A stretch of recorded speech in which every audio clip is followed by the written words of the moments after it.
अस्सलाम वालेकुम स्टूडेंट्स। आज हम मैट्रिसेस के ऊपर बात करेंगे। ये इनकी डेफिनेशन क्या लिखी हुई है, अ rectangular array or a formation of a collection of real numbers and then enclosed by brackets. ठीक है, तो अब हम यहाँ पे देखते हैं कि ये अरे का मतलब डिफरेंट जो वर्ड्स यहाँ पे यूज़ हुए हैं उनको हम ज़्यादा सेलेक्ट करते हैं। जैसे कि अरे है, अरे का क्या मतलब है? अरे का मतलब ये कि आप किसी भी डाटा को रोज़ और कॉलम के अंदर अगर हम लिखेंगे तो ये चीज़ क्या कहलाती है? अरे। इसके बाद आता है रियल नंबर्स। रियल नंबर्स को हम आर के साथ रिप्रेजेंट करते हैं और ये रैशनल और इर्रेशनल नंबर की यूनियन का नाम होता है। अब आप सोचेंगे कि रैशनल नंबर्स कौन से होते हैं?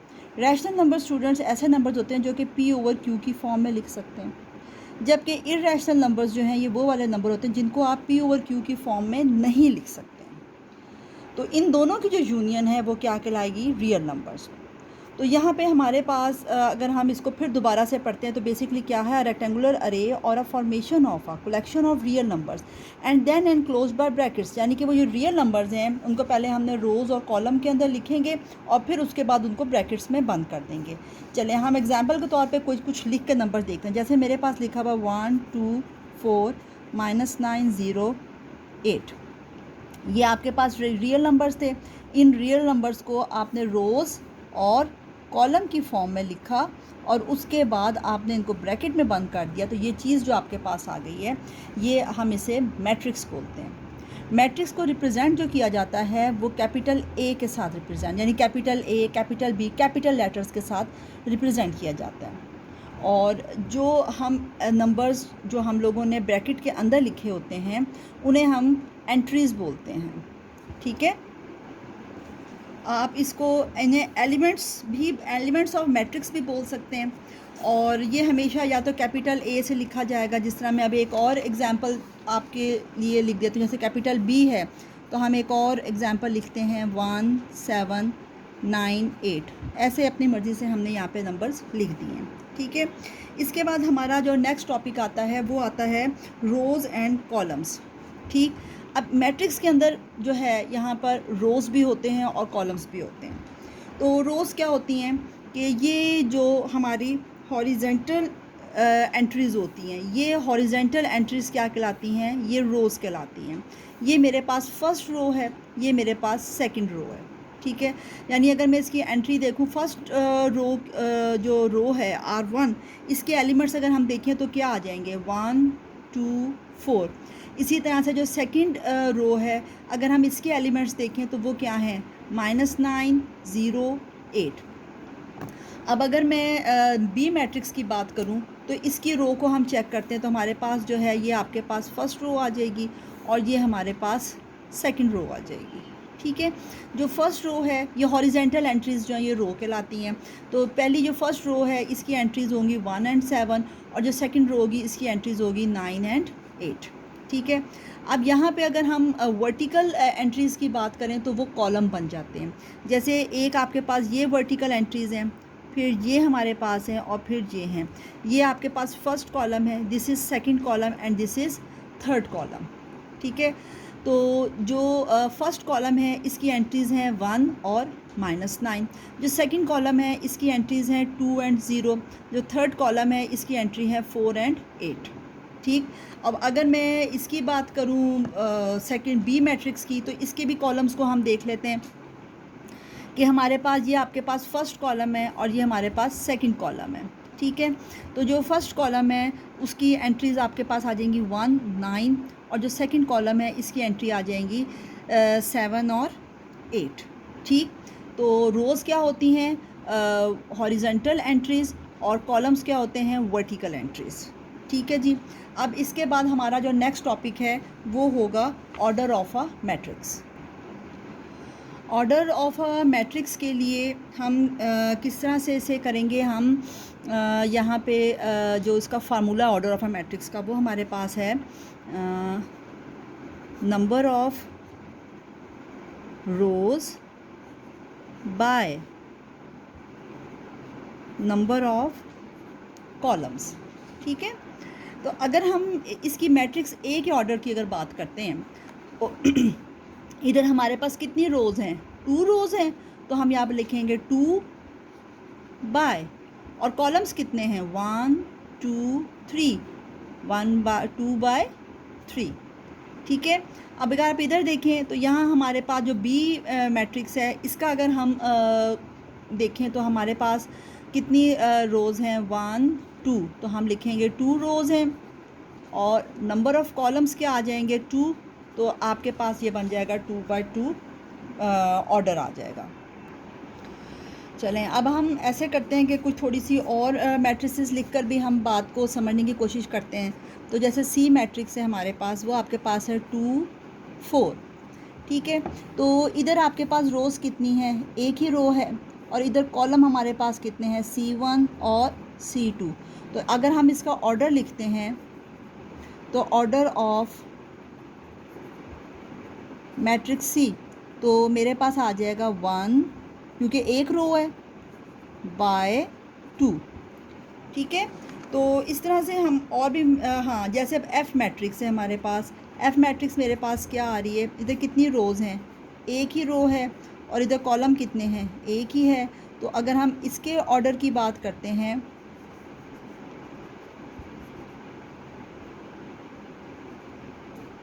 मैट्रिक्स एफ़ के, तो वो क्या बन जाएगा 1 बाय 1। तो इसके बाद अगर मैं एक दो और इनको सिंप्लीफाई करूं, और मैं यहाँ पर जैसे आपके पास एच है, तो एच मैट्रिक्स है, तो हम लिखेंगे 2 3 4 1 0 6। तो बच्चों इधर आप देखिए स्टूडेंट्स, यहाँ पे आपके पास एक रो है, ये आपके पास दूसरी रो है, और ये फर्स्ट कॉलम आ गया, देन सेकंड कॉलम, और उसके बाद हमारे पास ये थर्ड कॉलम आ जाएगा। अब जब आप इसके ऑर्डर की बात करते हैं तो ये कितना बन जाएगा 2 बाय, और कॉलम्स कितने हैं 1 2 3। तो मेरा ख़्याल है कि ये टॉपिक भी आपको क्लियर हो गया होगा कि नंबर ऑफ़ जो ऑर्डर अगर हमने फाइंड करना है तो वो क्या होता है, number of rows by number of column. तो अब हमारा नेक्स्ट टॉपिक होगा इक्वल मैट्रिसेस। जो इक्वल मैट्रिसेस हैं उसके लिए कुछ हमारे पास कंडीशन है कि वो होनी चाहिए, मस्ट हैं। सबसे पहली बात तो ये है कि देयर शुड बी 2 मैट्रिसेस। ठीक है, तो हमारे पास यहाँ पे 2 मैट्रिसेस होनी चाहिए। एक मैट्रिक्स ए हम सपोज़ कर लेते हैं, दूसरी मैट्रिक्स बी सपोज़ कर लेते हैं। ठीक है, फिर दूसरी बात यह है कि उनका ऑर्डर इक्वल होना चाहिए, यानी कि order of A should be equals to order of B. ठीक है, फिर इसके बाद तीसरी बात यह है their corresponding entries are equal.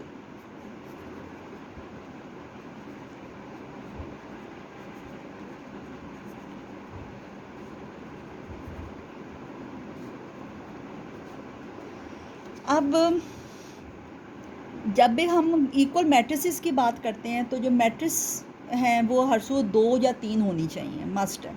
उसके बाद इनके ऑर्डर इक्वल होने चाहिए। अगर ऑर्डर सेम इक्वल होंगे तो फिर हम कहेंगे कि जी बात आगे है। और फिर उनकी कॉरस्पॉन्डिंग, अब कॉरस्पॉन्डिंग एंट्रीज़ का मतलब क्या होता है, कॉरस्पॉन्डिंग एंट्रीज़ का मतलब ये, जैसे अगर मेरी ये फिंगर्स हैं, तो अगर मैं अपनी ये वाली, जैसे ये तमाम फिंगर्स इस तरह से मैं इनको जॉइन कर रही हूँ, तो ये देखें कि ये जो फिंगर जिस फिंगर के ऊपर आ रही है, यानी जब मैंने अपने हाथ को यूँ किया तो जो फिंगर जिस फिंगर के ऊपर आ रही है तो वो क्या होंगी, एक दूसरे की कॉरस्पॉन्डिंग फिंगर्स होंगी।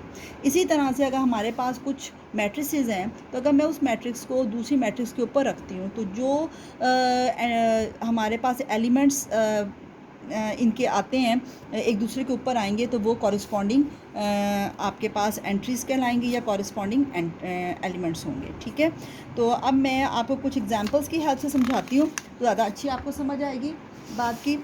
तो यहाँ पे हम बाकायदा प्रूफ करेंगे कि क्या ये एंट्री जो हमारे पास मैट्रिसेस गिवन हैं क्या ये इक्वल मैट्रिसेस हैं। तो आप यहाँ पे देखिए कि सबसे पहले मैं इन सारी जितनी भी मैट्रिसेस गिवन हैं इनके हम ऑर्डर फाइंड करेंगे। ठीक है, तो यहाँ पे आप देख सकते हैं कि एक ही रो है और एक ही कॉलम है, तो ये आ जाएगा 1 बाय 1। ठीक है, फिर इधर हमारे पास रो तो एक है और कॉलम 2 हैं, तो आ जाएगा 1 बाय 2। इधर स्टूडेंट्स अगर आप लोग गौर से देखें तो ये 5 - 2 है, और 5 - 2 हकीकत में क्या होता है, वो 3 होता है। इसका मतलब है 5 - 2 लिखो या 3 लिखो, ये एक ही बात है। तो इधर आपके पास कॉलम भी एक है और रो भी एक है, ठीक है। तो इसका मतलब है कि ये भी 1/1 हो जाएगा, ठीक है, क्योंकि अब इधर बीच में कोई साइन नहीं है, तो इसका मतलब है ये अलग अलग हैं। यहाँ पे ये आपके पास 2 कॉलम्स आ रहे हैं और ये आपके पास एक ही रो आ रही है, ठीक है। तो जब यहाँ पे करोगे तो ये आ जाएगा 1/2। इसके बाद इससे आगे अगर हम चलते हैं तो यहाँ देखें 3+2 आ रहा है। हमें 3+2 का पता है कि 3+2 हकीकत में 5 होता है। तो इसका मतलब है 3+2 लिखो या 5 लिखो, ये एक ही बात है और ये सिर्फ एक ही एंट्री है। तो यहाँ पे ये आपके पास एक रो है और यहाँ पर 2 कॉलम है, तो ये आ जाएगा 1/2।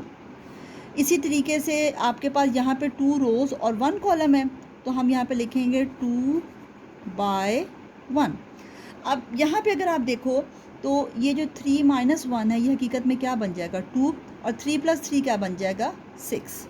इसका मतलब है ये एक ही एंट्री है। हमने उनको अलग अलग भी लिखे तो भी वही बात है। अब यहाँ पे आप इनको जब देखेंगे तो कितनी रोज़ आ रही हैं, 2 रोज़ आ रही हैं, और कॉलम हमारे पास कितना आ रहा है, ये एक ही कॉलम है, ठीक है। अब हमारा जो मैंने आपको अभी बताया कि जो कॉरस्पॉन्ड हमारे पास होना चाहिए उसमें कम से कम 2 मैट्रिसेस होनी चाहिए। पहली बात तो है कंपैरिजन के लिए हमारे पास ढेरों ढेर मैट्रिसेस मौजूद हैं, ठीक है। उसके बाद इनके ऑर्डर इक्वल होने चाहिए। अब हम देखेंगे कि जो हमारा ऑर्डर है वो किस किस का इक्वल आ रहा है। तो अब जैसे कि ये आपके पास लिखा हुआ 1/1 और ये भी लिखा हुआ 1/1 है ना जी। तो हम कहेंगे चलो जी इन दोनों को देखते हैं। अगली तीसरी बात आती है their corresponding entries are equal.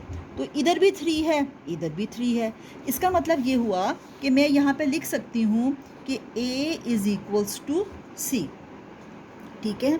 फिर इसी तरीके से अगली अगर हम देखें एक और इसको ऑर्डर को चेक करें तो आप देखें कि ये भी आपके पास 1/2 ऑर्डर है और ये भी आपके पास 1/2 ऑर्डर है, ऐसा ही है। तो अगर आपका ऑर्डर इक्वल है तो फिर अब हम देखेंगे क्या इनकी कॉरस्पॉन्डिंग एंट्रीज भी इक्वल हैं। अच्छा, एक और भी मुझे 1/2 नज़र आ गया, ठीक है, यानी कि 3 1/2 आ रहे हैं। अब हमने इनमें करना है। अब अगर आप बी मैट्रिक्स को डी मैट्रिक्स के ऊपर रखें तो 3 और 5 कॉरस्पॉन्डिंग एंट्रीज होंगी। तो 3 और 5 क्या इक्वल हैं? नो। तो इसका क्या मतलब हुआ? इसका ये मतलब हुआ कि B is not equals to D. ये इक्वल मैट्रिक्स नहीं है क्योंकि इनकी कॉरस्पॉन्डिंग एंट्रीज इक्वल नहीं है। बेशक हमारी पहली 2 जो हमारी कंडीशंस थी वो तो पूरी हो गई थी, मगर तीसरी जो कंडीशन थी कि कॉरस्पॉन्डिंग एंट्रीज आर इक्वल, वो इक्वल नहीं है, ठीक है। फिर हम आई के साथ देखेंगे तो बी, ये भी 3 है, ये भी 3 है, ये भी 5 है क्योंकि 3+2 भी 5 ही होता है और ये भी 5 है। इसका मतलब क्या हुआ कि बी बेसिकली किसके इक्वल आ रहा है? आई के इक्वल आ रहा है, ठीक है। अच्छा, फिर इधर भी अगर हम देखें, अब अगली हम अपनी नेक्स्ट को जो रह गई हैं उनको चेक करें तो ये आपके पास एक ये 2/2 आ रही मैट्रिक्स और ये एक आपके पास ये 2/2 मैट्रिक्स आ रही है। दोनों का ऑर्डर जो है वो इक्वल आ रहा है, ठीक है। अब इन दोनों के ऑर्डर तो इक्वल आ गए हैं, तो अब हम देखेंगे क्या कॉरस्पॉन्डिंग एंट्रीज भी इक्वल आ रही हैं। तो इधर अगर आप देखो तो इधर अगर आप इस वाले एफ मैट्रिक्स को जी पे रखोगे तो 2 किसके ऊपर आएगा? 3 - 2 पे। 3 - 1 भी और 2 दोनों इक्वल नहीं, 3 - 1 भी तो 2 ही होता है, तो इसका मतलब है ये वाली भी इक्वल होगी। इसके बाद 3+3 6 होता है, तो ये भी 6 है और ये भी 6 है। इसका मतलब है कॉरस्पॉन्डिंग एंट्रीज जो हैं वो इक्वल हैं। तो हम यहाँ पे लिख सकते हैं कि F = G। आई होप कि आप लोगों को इक्वल मैट्रिसेस का कॉन्सेप्ट भी क्लियर हो गया होगा। इसके बाद स्टूडेंट्स ये आपके पास एक क्वेश्चन है, हम इस क्वेश्चन को सॉल्व करते हैं कि इसे कैसे करना। अब देखें यहाँ उन्होंने आपको ऑलरेडी कह दिया है कि इक्वल का साइन है। अगर इक्वल का साइन है तो वो जो 3 कंडीशंस थी वो पूरी हो गई। अगर इक्वल का साइन उन्होंने खुद से लगा दिया तो ये बात पूरी हो गई कि जनाब ये इनका ऑर्डर भी इक्वल हो गया और इनकी कॉरस्पॉन्डिंग एंट्रीज भी आपस में इक्वल हैं, ठीक है। तो अगर मैं इसका ऑर्डर को कॉरस्पॉन्डिंग एंट्रीज को देखें तो ये किसके पास आ रही है, यानी कि A + C किसके इक्वल आ रहा है? 0 के इक्वल आ रहा है। इसी तरह से c माइनस वन किसके इक्वल आ रहा है, 3 के इक्वल आ रहा है, ठीक है। इसके बाद फिर ये d माइनस सिक्स जो है 4d माइनस सिक्स किसके इक्वल आ रहा है, ये 2d के इक्वल आ रहा है, 4d माइनस सिक्स इक्वल आ रहा है 2d के। इसके बाद ये एक आपके पास कॉरस्पॉन्डिंग एंट्री रह गई, यानी कि a plus 2b is equals to minus 7। ये स्टूडेंट्स आपकी इक्वेशन नंबर 1 है, this is equation number 2, this is 3 and this is 4, ठीक है जी। अब यहाँ पे आप देखिए जो आपकी फ़र्स्ट इक्वेशन है, इसमें आपके ना तो a की वैल्यू पता है ना ही c की वैल्यू पता है। इसका मतलब है कि हम इस इक्वेशन को की कोई भी वैल्यू फाइंड नहीं कर सकते। मगर इधर आप देखें सेकंड इक्वेशन में यहाँ पे सिर्फ c गिवन है, तो हम बड़े आराम से c की वैल्यू फाइंड कर सकते हैं। तो सबसे पहले मैं इक्वेशन नंबर 2 से इसको आगे हम ऑनवर्ड अपने काम को चलाते हैं। तो हम यहाँ पे लिखेंगे कंसीडर इक्वेशन 2, तो आ जाएगा c minus one is equals to 3। जब आप -1 को राइट हैंड साइड पे शिफ्ट करते हैं तो ये +1 हो जाएगा, तो वी विल गेट 3 + 1, तो the value of c will be 4। आ गई c की वैल्यू, ठीक है। अब जब c की वैल्यू आ गई है तो आपके पास जो इक्वेशन नंबर 1 है, तो आप यहाँ पे c की वैल्यू यूज़ कर सकते हैं, बिल्कुल हम कर सकते हैं। हम यहाँ पे लिखेंगे using value of c in equation 1। तो हमारे पास यहाँ पे लिखा हुआ है a plus C is equals to 0।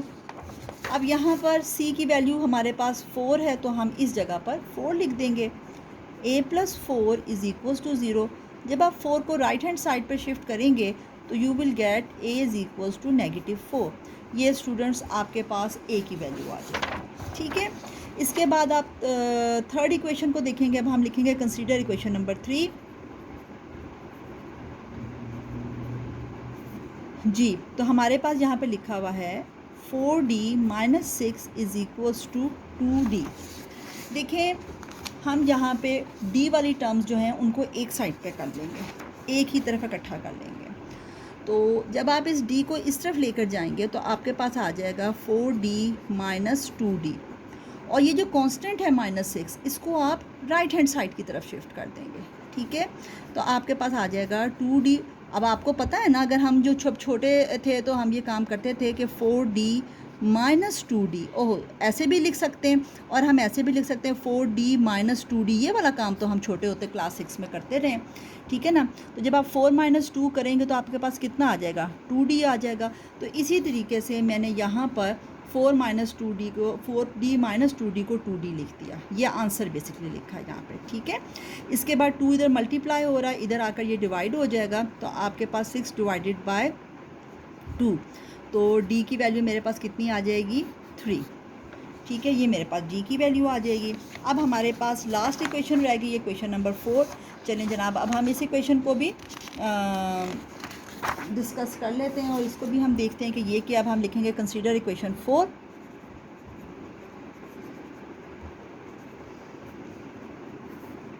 तो आपके पास है a plus 2b is equals to -7, ठीक है।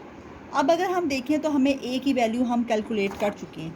a की वैल्यू मेरे पास क्या है, -4 है, तो हम यहाँ पे बड़े आराम से लिख सकते हैं -4 plus 2b is equals to -7। पहले हम कांस्टेंट को राइट हैंड साइड पे शिफ्ट करेंगे। ये यहाँ पर प्लस हो रहा है, जब दूसरी तरफ जाएगा तो माइनस हो जाएगा, माइनस है तो जब उस तरफ जाएगा तो प्लस हो जाएगा। तो आपके पास आ जाएगा -7 प्लस 4, तो 2b इज़ इक्वल्स टू -3। अब 2 इधर मल्टीप्लाई हो रहा है, जब इस तरफ जाएगा तो ये डिवाइड हो जाएगा, तो हमारे पास आ जाएगा -3/2। तो स्टूडेंट्स ये आपके पास a b c जो उन्होंने हमें 4 वैल्यूज़ कहा था, ये हमने सारी की सारी वैल्यूज़ फाइंड कर ली है।